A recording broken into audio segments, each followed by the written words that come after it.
The Indiana Pacers are on a winning streak, Facci. They take down the Orlando Magic 118 to 111. And it is good because the Pacers are now a 500 ball club once again, no longer a losing record team, but the Pacers get a big win.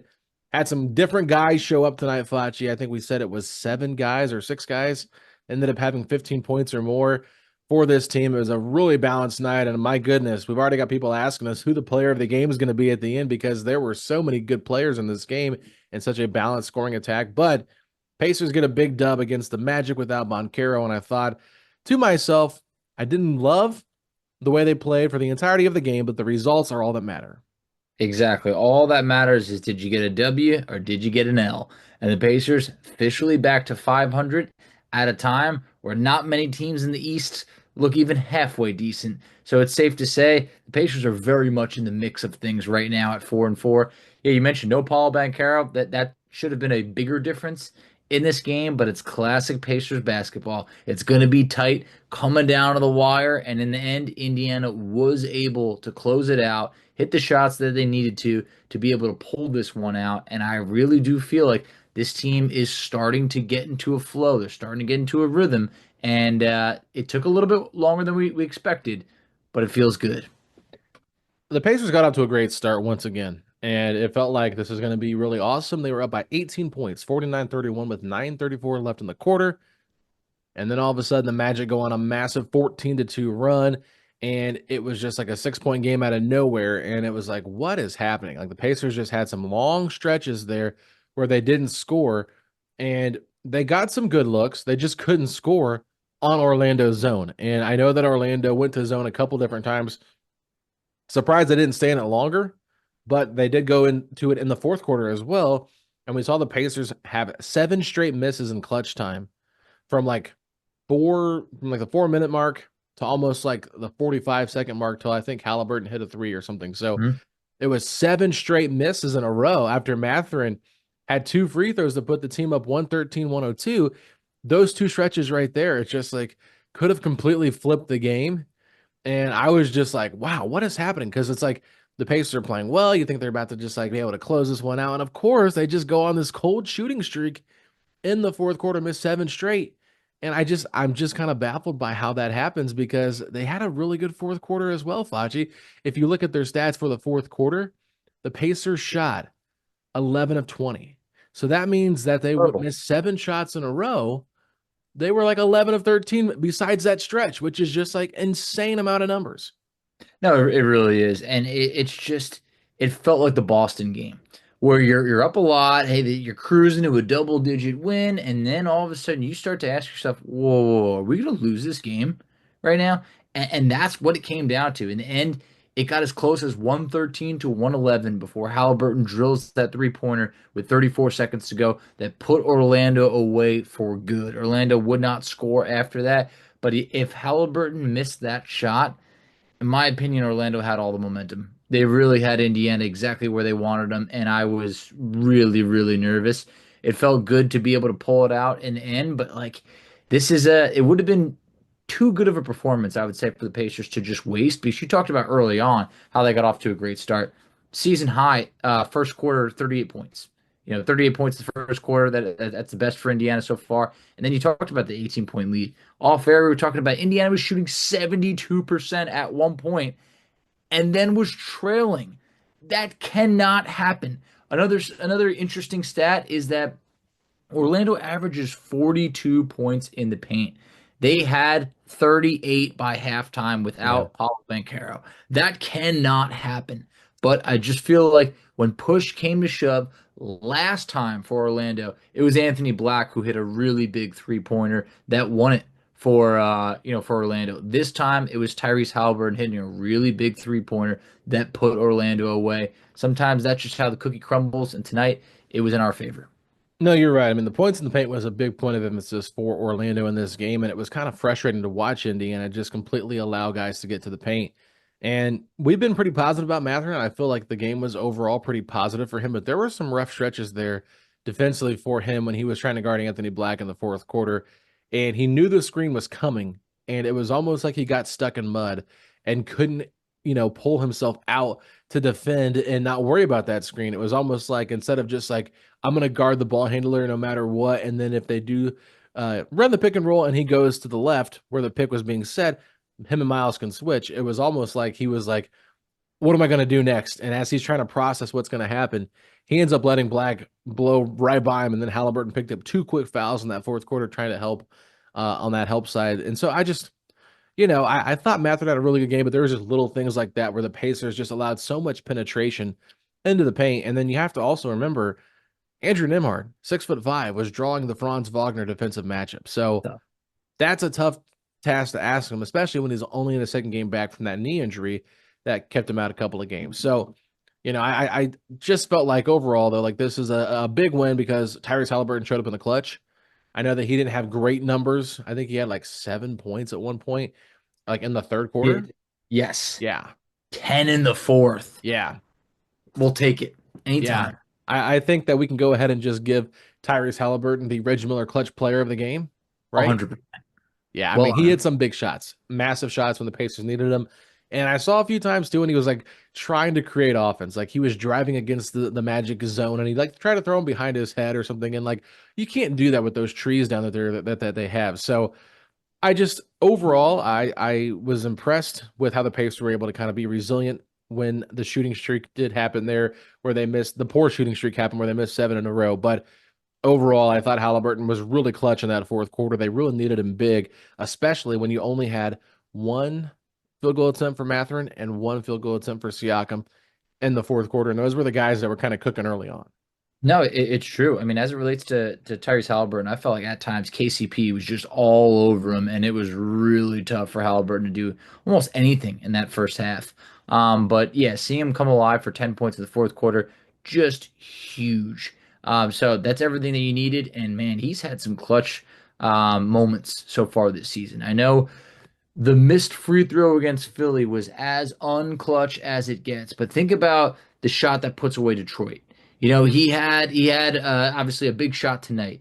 He had a big shot against Philly to be able to force overtime. Like he's had some really big shots this year. So well deserving of the Clutch Player Award tonight, but man, on the season, it's like that's a guy who I fully trust in the fourth quarter, game on the line. It's been awesome to see. You talked about Siakam and Mathurin getting us off to a hot start early. They led the Pacers at the end of the first quarter with 9 each. They led the Pacers at halftime with 13 each. I felt like Mathurin immediately, early on in the game, had it going, getting to the free throw line, shot looked good. It just felt like it was like, okay, hey, Benn Mathurin is in the zone right now. From a free throw standpoint, look, from a scoring, I don't care how you get it, as long as you get it. 14 free throw attempts for a Pacer? That's wild. All Yeah. right. He took more than half of all of Indiana's free throw attempts.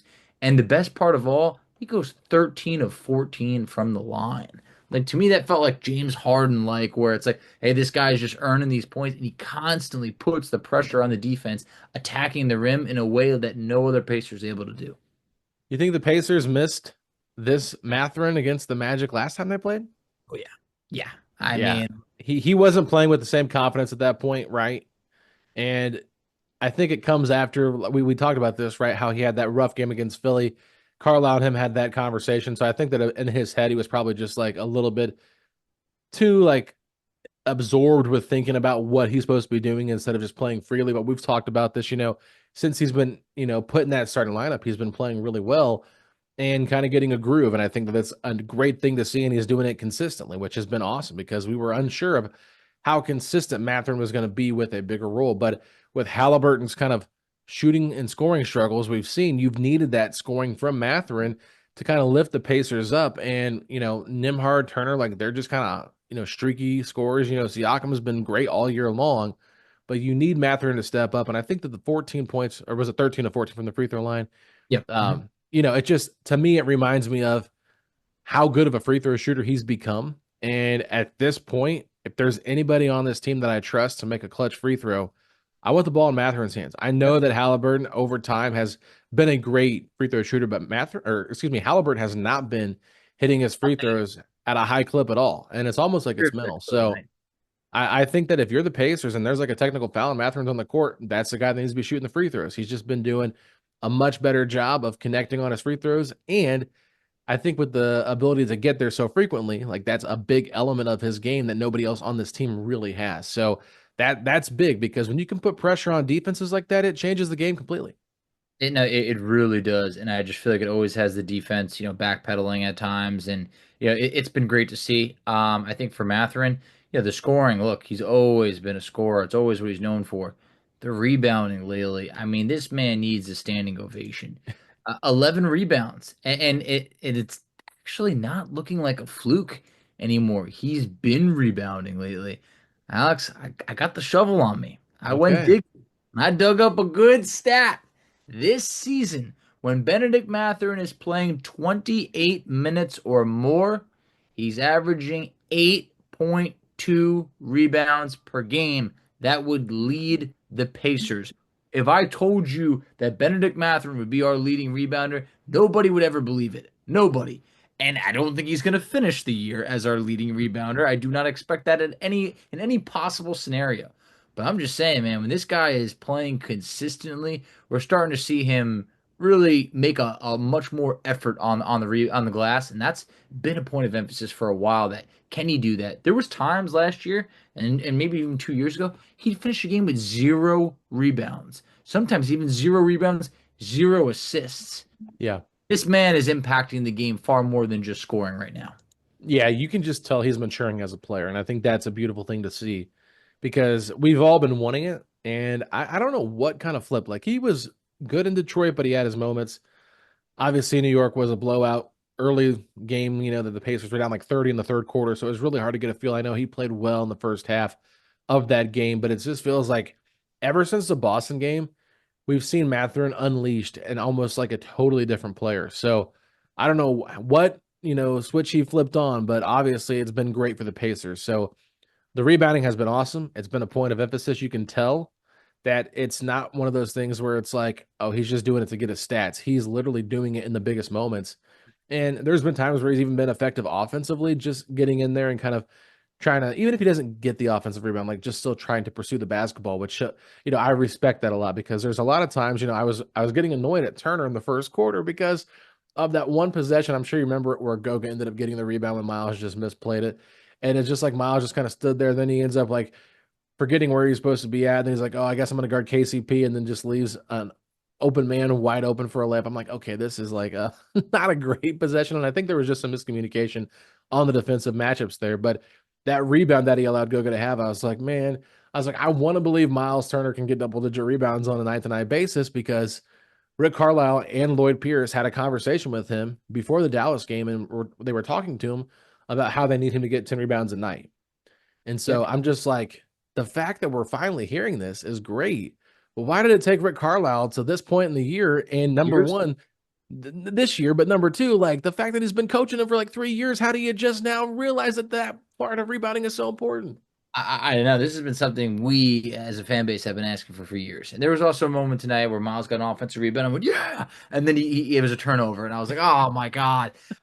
So, a little bit tough, but, and I know that the shooting night was a little bit of a struggle, 6 of 17 from the field. But look, a double double, any way you can get it, we will always take it. 17 and 10 for Turner, 2 blocks. Great to see him, with more than one block again.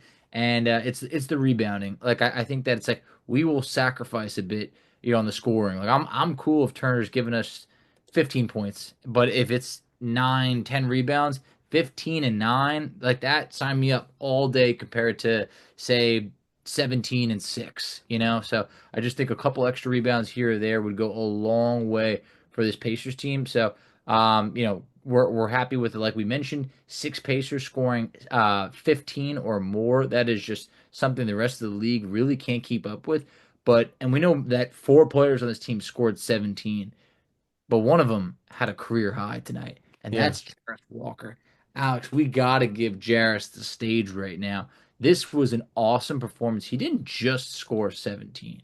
He scored 17 on 7 of 7 shooting. He had 6 rebounds. He had 2 steals. He had a block. It wasn't just a block. It was at the end of the first quarter, a swat, like a great block. Mo Wagner, right? Yep, love to see what we saw out of Jarrus Walker tonight. Is Mo Wagner one of those guys that you just like when you're playing against him, when your team's playing against him, you just don't like the guy? Because that's how I feel about him every time I watch him. I'm like, I can't stand this guy. Yeah, it's just he's just so much worse than his brother Franz that it's like, you're like, okay, he's not quite like Thanasis by any means like that. No. But like, yeah, there's I just such think a it's big the difference. mustache for me. I don't know what it is. He just looks like a Could punk, be. you know? I Yeah. I I know it's not great basketball analysis, but it's just like I love seeing the Pacers. Like I hate when they fall for stupid little pump fakes and things like that Hmm. and foul him.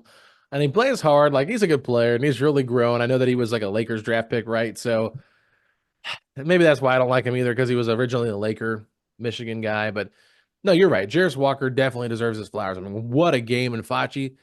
What big time shooting he had in this game, too. It wasn't just the fact that he went 7 of 7. It was the timely buckets that he hit at the end of the third quarter as things were getting tight. And then the same thing in the fourth. Like he could almost have been our clutch player of the game, too. But Yeah. like, I just obviously Haliburton hit the dagger, so I think we got to give it Here. to him. Yeah. But I love the way that Jarace just stepped into some of these shots with confidence and he was making them. And it was like that little floater that he hit there in the fourth quarter, I believe it was. He had his foot on the line, but had a deep Yep. two. I mean, it was just he had some big buckets that really changed the game. So the Pacers elected to ride it out a little bit with him in the fourth quarter before they brought Pascal back. And we questioned like, should they have brought Pascal back a little bit sooner? Because obviously they did have that little scoring drought there for about 4 minutes. But it's just you have to reward a guy when he's playing so well. And I think he was a little bit nervous to shoot there when things got even more tighter in the fourth quarter. He could have maybe pulled up for a three, but he was like not super wide open, so he didn't like just pull it. But he had his back up against the wall a few times with the shot clock winding down, had to take the shot, and he made every single one of them. So you can't, say anything bad about his shot selection. But I just felt like that confidence was oozing so well. And if he can continue to play with this level of confidence, right? It's not even about the points, it's just the confidence that he has, the maturity that we've seen. I just had David Cole on my podcast yesterday, or on the podcast yesterday, and we were just talking about, like how Jarrus, like, even if it's just like 5 minutes guarding Paulo for a section of a game, like how that is great development, but it's almost like his rookie season because he didn't play a whole lot last year. And that's what I love to see is just like you can tell like he didn't play a lot last year, and everyone's like, oh, he didn't grow any. Why did we not play him any minutes? Like this player grew so much from last year to this year. The same Jarrus that was drafted last year would not be able to have the performance that he had in this game tonight had it not been for the Pacers using the G League correctly to allow him to kind of get those reps and then having that year of kind of sitting behind some veterans and having Pascal Siakam be right there to say, hey, when your time comes, just be ready for that call. And bada bing, bada boom tonight, that is exactly what happened. He answered that call. He was being interviewed post game, and it's like, what does this type of performance do for your confidence? And he said, I've been putting in the work, like he has. And it's just a lot of times we don't get to see it because he's not playing 20 plus minutes a night.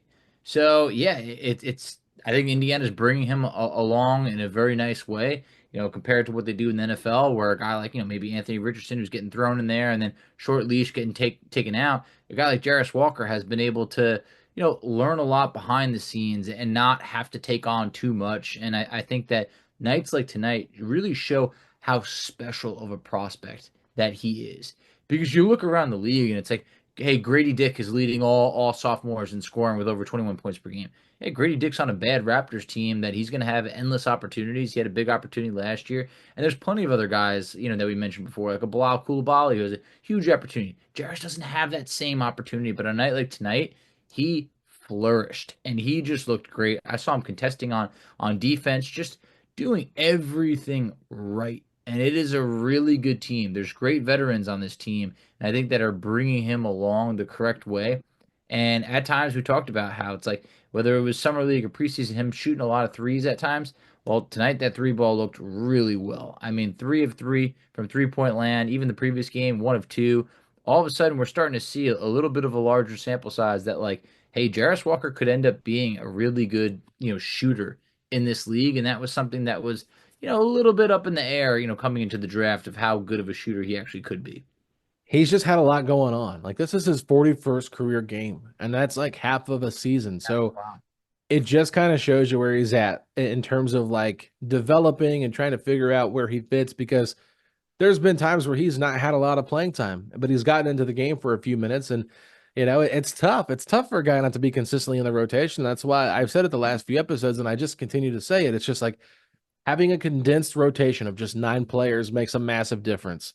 Everybody kind of knows where their playing time is going to come.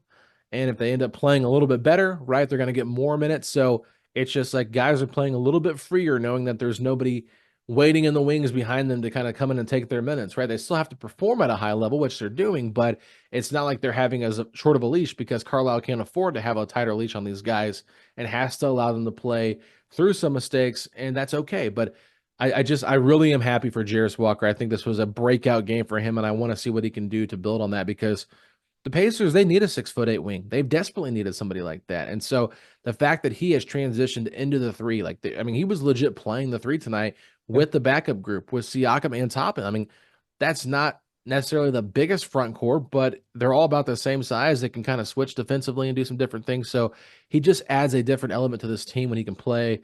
And we didn't really even talk about the passing ability that he has. He just always is looking to make the right pass. And sometimes he might end up having some turnovers because he's trying to force too much and there might be some miscommunications. But overall, I think the growth so far from Jarrus this season has been a breath of fresh air. I think it's definitely exceeded my expectations.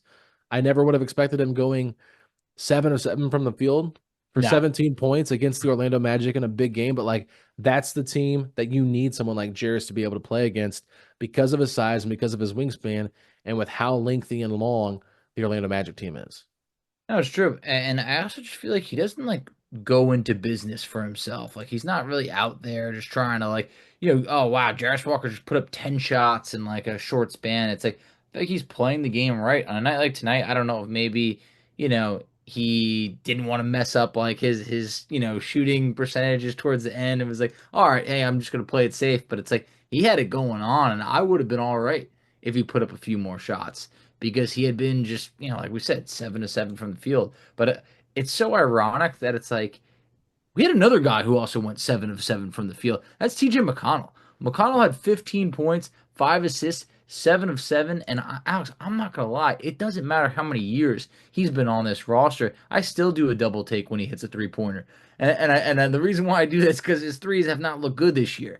He's had a couple of solid air balls this year, and seeing one go in, it was nice to just be like, okay, you can shoot that shot. Because if he airballed again, I would have been like, maybe we like put that shot away for a little bit. But great to see McConnell hit one tonight.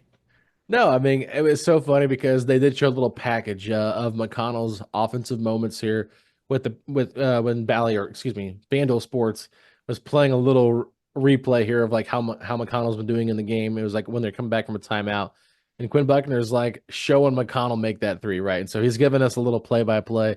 He's like, he's really worked on that shot. He's added that to his game. He's a threat from out there now. And I'm like, I don't think I've seen him hit one all season long. So I've seen him hit rim this year. yeah, I looked it up. He had two other attempts. Both of them didn't hit rim, and yeah. it's good to see him hit one. But also he's getting into like a flow. Like early on, like McConnell started out well against Detroit, 14 points on 7 of 8 shooting. It was great. And then I feel like we started to see like his minutes fluctuate like a little bit. There was that just 6 minute game against Orlando, but I feel like now we're talking about scoring in double figures 4 straight games. If you really weeded out that Orlando game, it would be essentially, 5 straight games in double figures. And it's like, it just shows that, like, TJ McConnell, I mean, whatever minutes you're going to give him, he's always going to make the most of. And I just think that, this is just such a valuable veteran to this team that I think I don't want to say that he could still get better, but it looks like last year was not a fluke by any means. He can maintain it. I think it's crazy, but if you look at the bench scoring, Facci, 18 of 20, That is insane. 90% from the field the Pacers went as a Wow. bench unit. So that is really impressive. I mean, I know there's some starters that did not shoot the ball well. Miles Turner, 6 of 17 is not a great statistical number. I don't love seeing Turner lead my team in field goal attempts, but, By a wide margin, too, by yeah, four yeah. more shot attempts. Then Siakam, 6 more than Haliburton, and then nobody else was even close, right? So Nimhard ended up having 8, and I think he took 3 of those in the fourth quarter. Like he was 2 of 5 before he missed those 3. Like some of those shots were just like good looks that didn't go in, and I know that he's still trying to get himself figured out because it feels like he's just kind of in a weird spot now with what they're kind of asking him to do, and I not in love with his fit with that five necessarily right now, but I feel like too it's partially just like trying to figure things out, and it'll be fine. But overall, just the fact that McConnell and Walker went 100% from the field for 32 points combined, Crazy. 6 rebounds, 5 assists, like that's just great production off the bench. And yeah, I mean, how can you not love McConnell though? I mean, it's just one of those guys that constantly just makes big baskets when you need him to. The three was big. I love the little rope a dope he had on Anthony Black, where he acted like he was going to come outside of the paint and then went right back baseline and got the little baseline layup. So it's just like McConnell is somebody that can really change a game, in the matter of a moment. And you love having someone out there that can do that for you. So overall, great game from the Pacers. Do we want to get to our player awards now for the game? Yeah, let's do it. All right, Facci, this is where it's going to be tough here, but we got to talk about our Mel Daniels player of the game. Who are you going with? I think you got to give it to Jarace Walker for the career night. I mean, 17 points. I think he was just awesome. I think there's plenty of guys on this team that also had 17 or more, but I feel like, Jarace Walker was, I feel like, the definite X factor in a game where you needed someone to step up because this game was very close. Jarace Walker was that guy tonight. Yeah, he had the best plus minus of anybody, too. He was a +8 in the game in 23 minutes. It was a career night for him, and he really hit some timely buckets. At first, I was thinking he might need to be our feisty Foster hustle player of the game.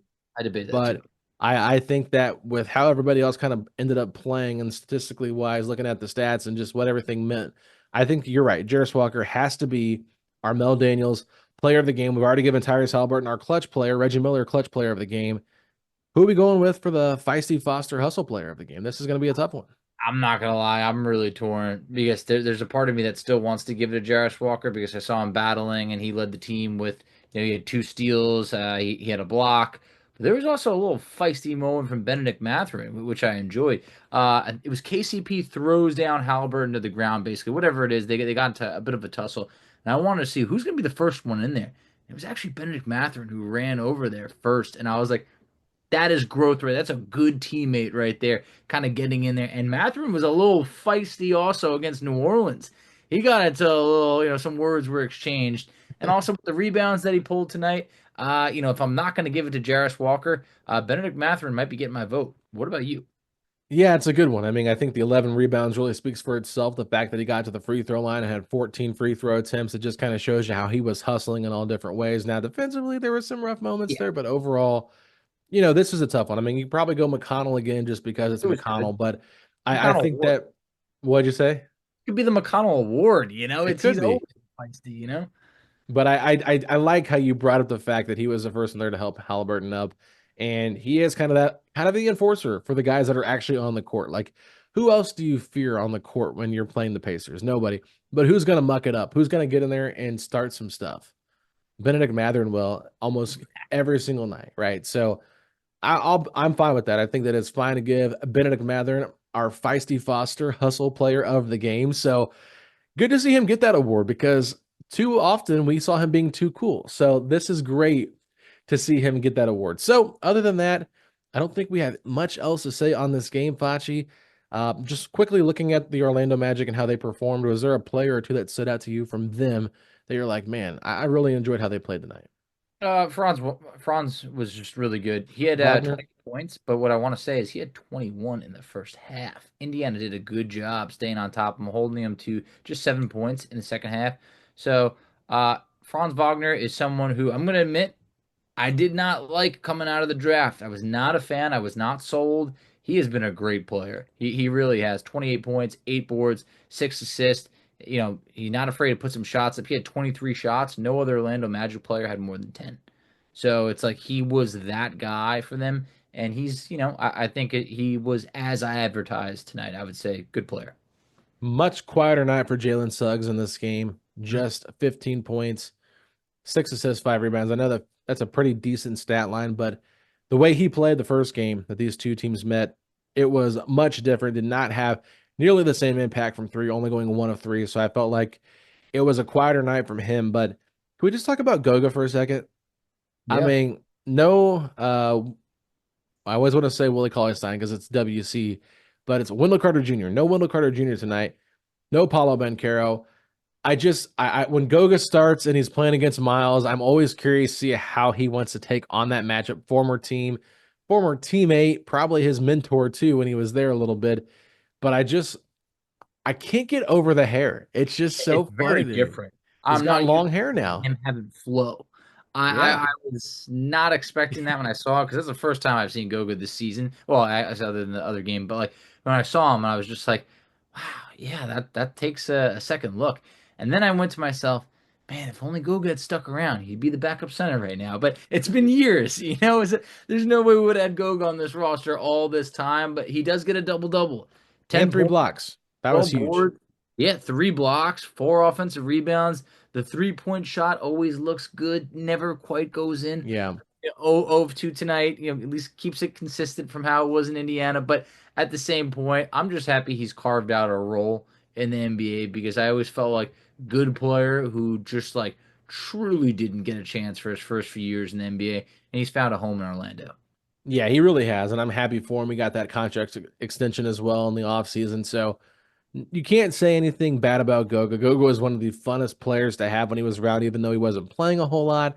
And I'm happy for him. I really am. It's good to see him playing and starting and having some productive minutes out there for the Magic. So kudos to him for being able to stick around. I think that it kind of just shows you like when you have a deep roster, how hard it is to develop guys and get them minutes, right? Because he just could never get on the floor with Sabonis and Turner out there on the roster. So it just was a matter of, when are they going to get rid of him? Because the draft pick never made sense, in my opinion, Ever. unless they were planning on trading Turner at some point, which I think was the case, right? I have to agree with that. You Yeah. don't make that draft pick unless you're like, okay, we're probably going to move, one of Turner and Sabonis. And at the time, it definitely felt like the Turner trade rumors were, just they were being printed in your local newspaper, basically. They were everywhere. Yeah. And in the end, we obviously know what happened. Turner stays, Sabonis goes, so does Goga.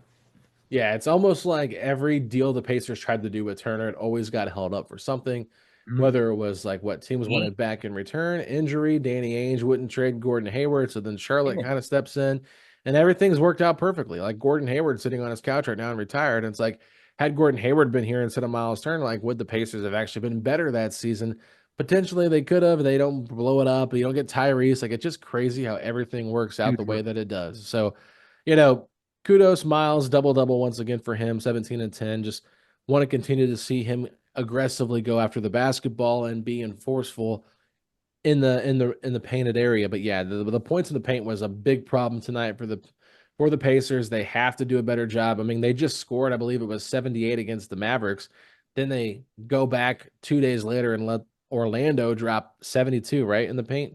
Yeah, 70. So they got outscored in the 70. paint 70-42. That's I where I mean, was got the that two. Okay. is a huge difference. And I just felt like we have talked about, 70 points in the paint without Paulo? Come on. I Yeah. mean, that's just bad. That is bad They stuff. So lived in the paint. they live in, and that's why I feel like sometimes blocks is such an overrated stat because it's like, hey, Turner had 2 blocks. It's like, yeah, we gave up 70 points in the paint. It's like, how many other shots weren't really contested well. I think that's something Indiana has to shore up. The defense on the rim protection, and I would like to say that they will, but overall, I mean, look, yes, it's an Orlando team without their best player.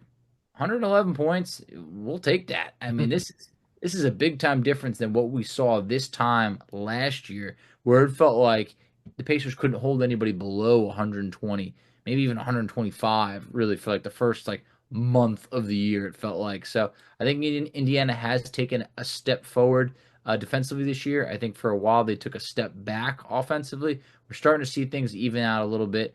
Charlotte coming up next. This is an opportunity for Indiana to get on a roll. Absolutely. And I do want to close things out here with this because we did forget it.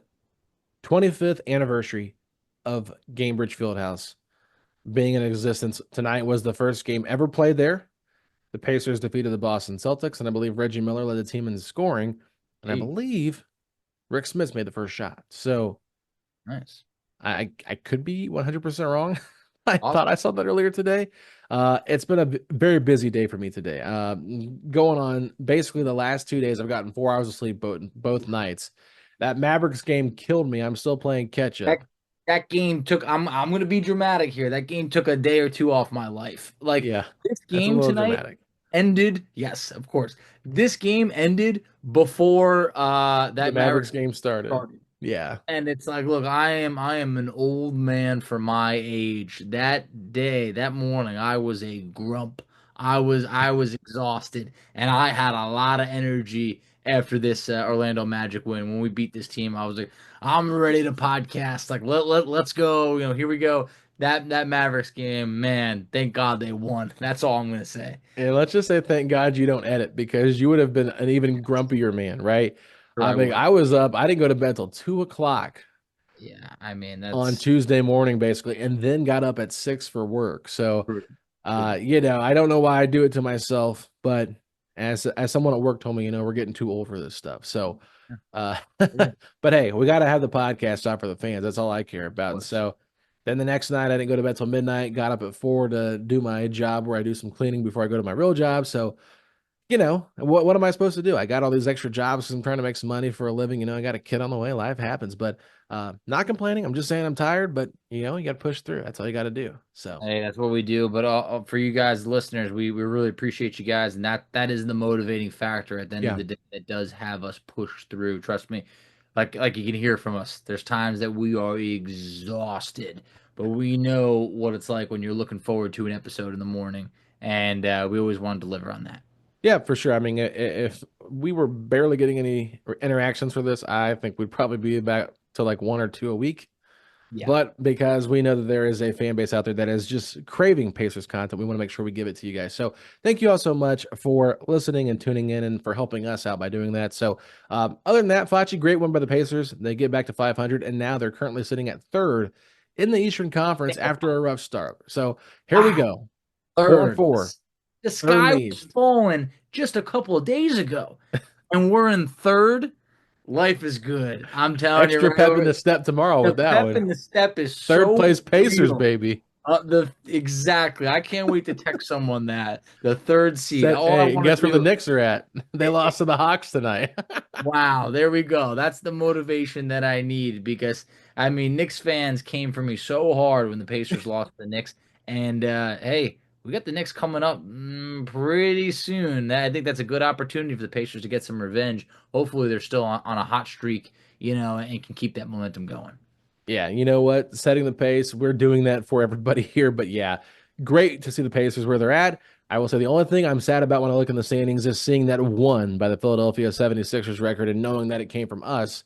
I love seeing the one next to Boston, but now they got two because Golden State defeated them as we were recording this. So, it's just what are you going to do? But hey, the Cavaliers are looking incredible.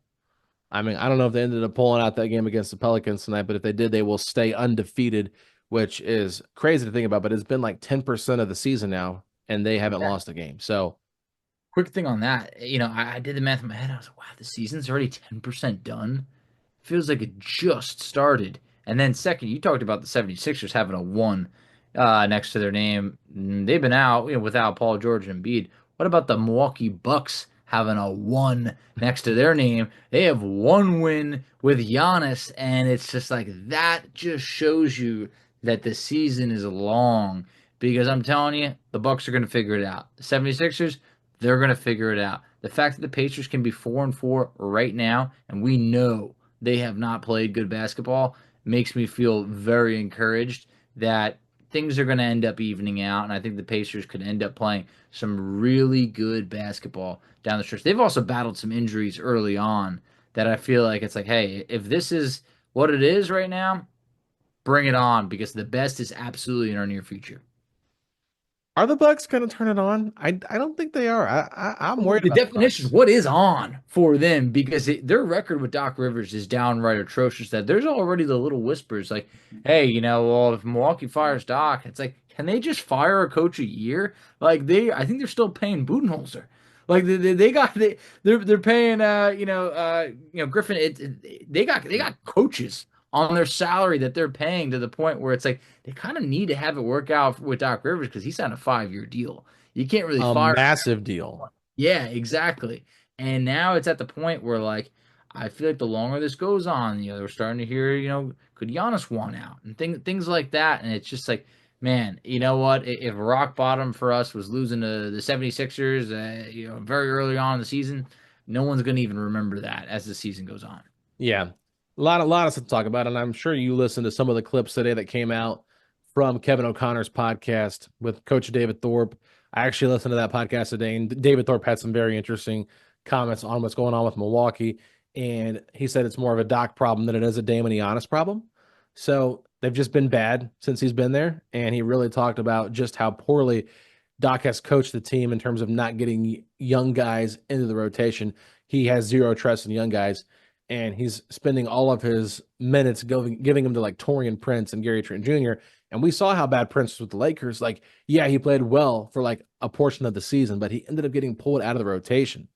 So the fact that was like a big signing by Milwaukee that everybody kind of like raved about, and like DeLon Wright's not been very good. So it's just Milwaukee's in a hot mess, and I don't know how they're going to come out of it. But the big thing that came out of that podcast was that David Thorpe said he heard the Pacers have rumored interest or have maybe looked at adding JaVale McGee as their third string or their second string center now that Wiseman and Jackson are out for the year, basically. So thought that was interesting. I don't love that name as the name being potentially floated out there with all the other names that could be potentially out there. So we'll see if it comes to fruition. And then there was another rumor that came out today that's not even true, but we're gonna have to run with it. Is the Pacers called about Vucevic? Like, I what are we doing saw here? that. I didn't believe it for 1 second. There was not one No, second that why I would they do that? that's real.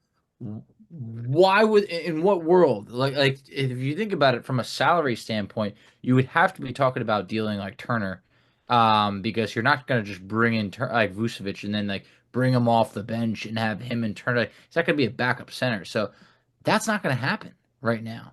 And I feel like for Chicago, you can make an argument. Well, oh yeah, of course they would love Miles. He's expiring contract. They'll get out from the Vucevic deal. But like, why would Indiana want to do that?